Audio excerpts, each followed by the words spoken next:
5:20 a.m. Thursday, May 7th. I woke up to a news headline from GSM Arena that said Oppo, the 5th largest smartphone manufacturer in the world, and Ericsson, the Swedish telecom giant leading company in the 5G race, tested voice calls on 5G network. All major tech news outlets reported it. At this point, I was still booting up, loading, trying to wake up. I saw that the test was carried out with the Oppo Reno 3 5G. Remember that video? Up there. Did it. Few people watch it. Try it now. The Reno 3 phone used for the test has a new 5G chip from MediaTek called Dimensity 1000L. Love that name. But something caught my attention in the article and made me wake up and scratch my head. Making calls on 5G? Wait, what? 5G? They call this new 5G voice VoNR, Voice over New Radio. But what is Voice over New Radio? We are going to find out. By this point, I'm already sitting down, read and finished the article, and as usual, sifting through the comments, and I saw a very interesting comment from someone. I jumped up and I said, what? I have to make a video on this. It's your public tech advisor here on Update, getting you up to date. Let's go. Before we get to the comment, new radio and what voice over new radio is, let's briefly go back to the evolution of voice in mobile communication. I'm not taking you way back to the time of the analog desk phone with this type of dial and ringtones.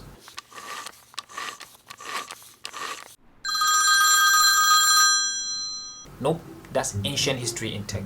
We are going back nearby to the time of voice over networks from the first generation 2G, 3G, 4G to the present 5G. The sole purpose of a mobile phone is to call, talking to another person while on the move.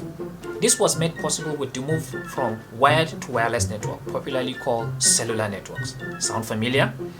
The first generation cell phones just come with the voice feature. Dial the number, wait for a tone, and talk it away. This is the 1G, where the system is analog and could support a few simultaneous calls. The Dynatac 8000s, 1983. Further breakthrough in electronics in the 1990s led to the introduction of second generation system, 2G. This can support digital voice and SMS on what is called GSM, Global System for Mobile Communication Standard, the backbone of all mobile communication systems to come. The voice component is circuit switch, CS, meaning a dedicated channel must be opened before communication begins. That is why when you dial, you wait for a tone. That is the channel being established. 2001. Leveraging on the breakthrough of lithium-ion battery as a dependable energy source for modern mobile phones, smartphones, the third generation 3G was launched that could support voice, SMS, and data. Now, speed for the data became another issue.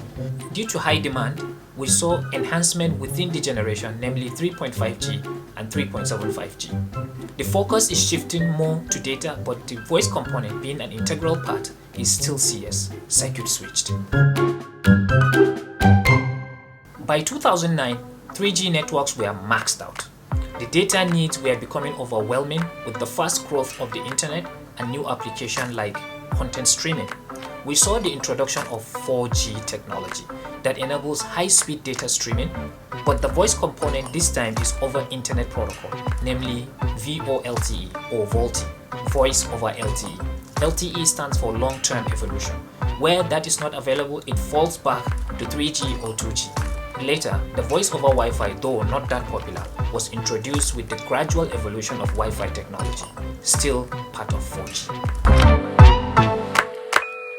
With the birth of smart everything like Internet of Things, artificial intelligence, those systems that need big data, real-time communication, and machine learning, the need for not only data but gigabit speed becomes an apparent need that must be satisfied. Now we are seeing the pioneering of the 5th generation mobile technology, 5G.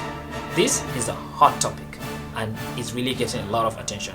Check out the video we did, The Truth About 5G, up there. 5G promises very high speed, enough to allow a doctor to perform surgery from another country over the internet. As for new radio, NR. The comment that really nudged me into doing this video was from one Adogo that says, quoting the article, VoNR stands for Voice over New Radio, with New Radio being the official name for 5G networks. That means it can place a phone call relying entirely on 5G architecture. He or she further went on to comment, "Forgive my naivety, but would anyone care to explain what the..." And I was like, the public tech advisor cares. So thank you, Adobe, for making me do this for my subs. So much like the way paracetamol or Tylenol or Panadol is the marketing name for acetaminophen, NR or New Radio is the marketing name for 5G. Voice over New Radio is the voice component of 5G.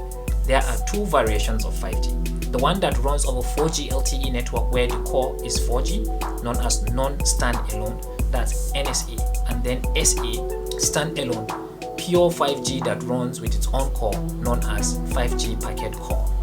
Voice over New Radio standalone is the test conducted by Oppo and Ericsson, in which the transmission is purely and natively 5G, guaranteeing high speed of communication and low latency, no lagging, leading to an elevated experience for the user.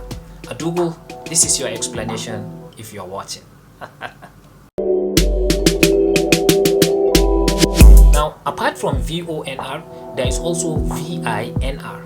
That stands for Video over New Radio. See how that rhymes? This is the streaming of video content natively over 5G core network with the highest obtainable quality, subject for another video. I hope this improves your understanding of 5G. Hit me with any questions or comments you might have in the comment section. Thumbs if you like it, sub if you love it. Thanks for watching. Until the next one, cheers.